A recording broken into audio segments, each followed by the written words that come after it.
அப்பா நீங்க எதுக்கு இப்ப கோவப்படுறீங்க? ஒன்னும் பொழுது போலடா. அதான் நானும் உங்க அம்மா உட்காந்து கத்திக்கிருக்கேன். கேக்குறேன் பாரு கேள்வி. இனிமேல் விஷயத்துல நீ தலையிடாத. நீங்க என்னங்க விட்டதியா பேசிட்டு இருக்கீங்க? ஏய் அப்படித்தான் இருக்கணும் போல இருக்கிறீ. என்னடா பிரச்சனை என்ன ஆகுதுன்னு கேட்டா சண்டை ஒரே எழுத்து பேசுறியா? உங்க வேலையை பார்த்துக்கு போய்க்கே இருக்கேன் சொல்றதுக்கிட்ட நம்ம ஏன் போய் திரும்ப திரும்ப கேட்கணும்? நான் அந்த அர்த்தத்துல சொல்லலப்பா. உங்களுக்கு ஒண்ணும் தெரியாது, உங்களுக்கு ஒண்ணும் தெரியாது. நீ முச்சம் ரெண்டு வாயிலே என்கிட்ட சொல்லல. அதோட நிறுத்தின நீ சாமியார போறவனுக்கு எது கல்யாணம் பண்ணி வச்சுக்கிட்டு என்கிட்ட கேட்டீங்களா? இருங்க ஒரு நிமிஷம். டேய் இந்த கல்யாணத்துல உனக்கு என்னடா பிரச்சனை? ஏய் விவோரித்தி அதைத்தான் கேட்க பதில் சொல்லாம உட்காந்துருக்கானே. திரும்ப அது கேட்டுருக்க. நீங்க புரிஞ்சுக்காம பேசுறீங்கப்பா. அதான் ஏற்கனவே சொல்லிட்டேன். நான் புரிஞ்சுக்காத வேண்டியா, எதுவுமே தெரிஞ்சுக்காத வேண்டியா.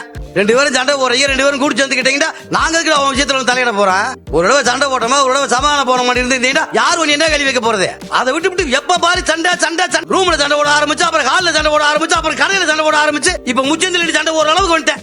ஆமாடா அந்த பிள்ளை ஒரு தடவை கண்ணீர் பிடிச்ச மாதிரி தான் இருக்கு. ஏதாவது பதில் பேசுறேன். அது போல இப்படி அழுதுக்கு இருந்தா என்ன சண்டைன்னு கேட்க தானே செய்யுமா வீட்டுல இருக்க பெரியவங்க.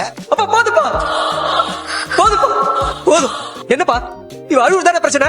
இவ அழுவுதானே பிரச்சனை? இனிமே இவ அழமாட்டா, இனிமே வாழவே மாட்டாப்பா. இவகிட்ட நான் சண்டையெல்லாம் போட மாட்டேப்பா. எல்லாத்தையும் யோசிச்சு நானே அழுதுக்கிறப்பா. எல்லாத்தையும் நானே மனசுக்குள்ள வச்சு புழுங்கிக்கிறேன். இனிமே நான் இவகிட்ட சண்டை போடலப்பா, சண்டை போடல. போதுமா? சந்தோஷமா